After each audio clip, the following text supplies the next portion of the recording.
All right. Welcome back to this. I've never filmed a course on death, so I'm sorry. It's a hard one to introduce. Welcome back to this course on death. I'm Brett with ClickMill.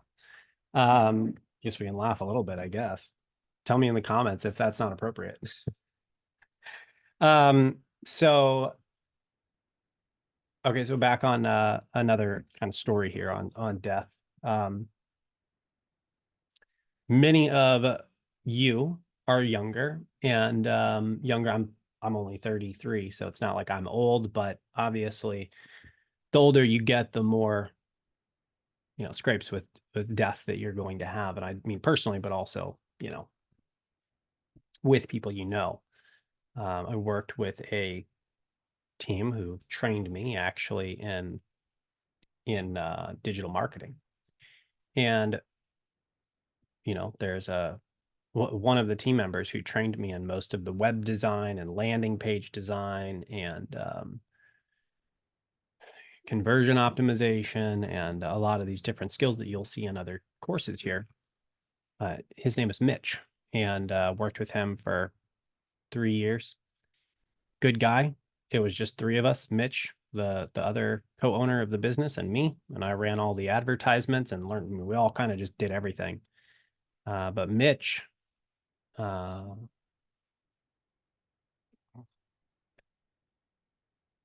started having some different things going on in his life. He was getting married. He was starting, I think, another business at some point. He was building out a RV to travel around the country in with his wife, and just a whole bunch of things came up at the same time. And this is also why some of these things are very important that we talk about, especially with over functioning, um, which is, well, I'm sure we'll talk about in any kind of course on resource allocation or investing, which is super important. If you overdo yourself, you can really mess yourself up.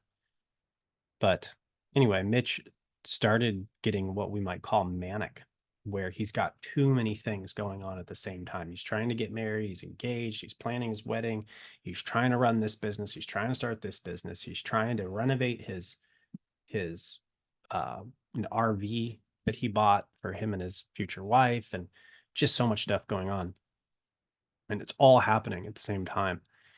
And he began to get panicky and anxious all the time. He was talking faster and he was like, oh, this and this and this and this, and he couldn't focus. And I remember, man, I remember talking to him and I was like, Mitch, dude, it sounds like you're really struggling. You're in, and apparently he was really struggling. He quit showing up to work for a little while, and he apparently had just was then randomly starting new projects. So he tore out a wall in his RV or something. And this has been, I don't know, 3 years. So the details are fuzzy, but he started just doing a bunch of extra stuff that he didn't even need to do. And, I told him, I was like, man, I'm sorry things are so tough, but at the same time, like, man, you got to talk to God and you've got to let this stuff go. You're like, things are okay. You own this business. No one's going to fire you. You're getting married. She doesn't care whether or not this wall is in your RV or not. Like, you just got to let stuff go. And anyway, he's like, you're right. You're right. He's like, I'm going to let it go. And like a day or two after that, he told me, he goes, you're exactly right. He's like, I see God moving in my life. I've been praying about this. I talked to my fiance and I'm just letting this stuff go. And, I got her some flowers and I made up for whatever it was that he did. He did something kind of out there. But this guy, and I also will point out that my friend Mitch was totally normal guy, you know. Um, he was a Christian for sure. I don't know how serious about his faith he was, but he was definitely a Christian. And but he was a normal guy. I worked with him for 3 years. So this stuff was very unusual behavior for him. And I was really worried about him. Um, but anyway, so he I assume taking my advice. I'm not sure, but he went and started seeing a counselor or a psychologist or whatever. And the psychologist recommended certain medication. And the medication that the doctor provided was the wrong medication. And what actually ended up happening is the medication, this is my understanding from what I heard after, the medication actually increased his anxiety because the doctor misdiagnosed him, the psychologist or whatever.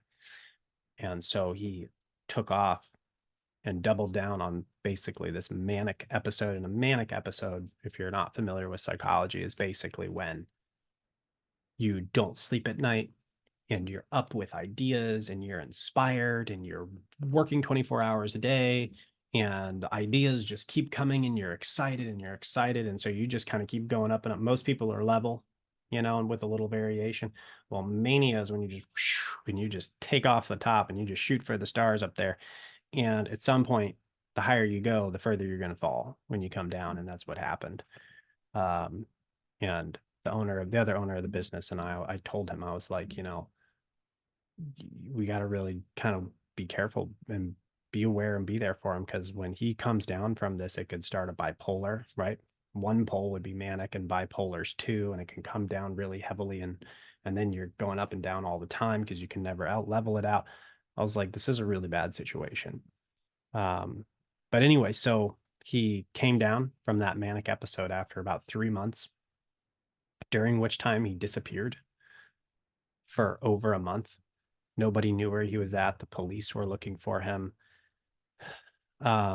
He apparently committed grand theft auto and stole a car and drove off into the wilderness and hid out at some cabin. And then the police were looking for him. I mean, obviously, because he, was unwell and disappeared, but also because now he's committed theft. Then he stole a bunch of money from the business owner to pay debts, because apparently he had taken out a bunch of debt during this episode that he was having. So it was like a 90-day episode. So my friend they were best friends. He had to lock him out of the company so he couldn't take the company down. Anyway, so long story, kind of bringing it to the close there. At some point when he kind of went up and then came back down, he came down really hard and he killed himself. My understanding is that he hung himself. And very sad, very unfortunate. Created a lot of pain. But besides that, in the last video, we kind of looked at the idea that death can come for us early, and we don't know how much time we have left. Well, in this video, death is coming for other people too. And, obviously sometimes it's in their control, but if people are, in this case, committing suicide, or, if it's outside of their control, it's outside of their control. But, death is coming for other people. So just because you have a lot of time doesn't mean that you have an unlimited amount of time to reach the people around you. And again, I want to